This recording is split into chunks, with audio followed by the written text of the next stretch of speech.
Halkara bir taraplyk günü münasibetli Seyitnazar Seydadyň näki Türkmen Döwlet Muallimçilik Institutynyň taliplerin fizikadan 3-nji açyk halkara internet olimpiadasy geçirildi.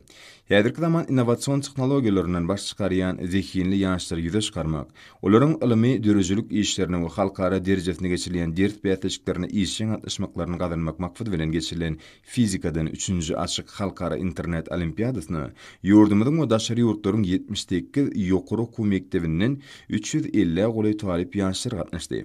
Öz borçly zekin beýatçygy bilim ulgamyny innovasiýalar giňerimde ornaşdyrmak, ýokary okuw mekdepleriniň arasynda halkara derejesinde ilim bilim boýunça özara hyzmatdaşlyk üçin etmek, okuw usuly ilmi öňümçilik gatnaşyklarynyň germini giňeltmek, talipleriň tebigy we takyk ilmi uğurlary bolan gyzyklanmalaryny artdyrmak, özara bekbetli ilmi usuly maglumatlar barada pikir alşmaklygy gönükdirildi.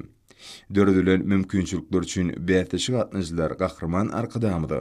Hemde hormatly prezidentimize alkyş aýtdylar.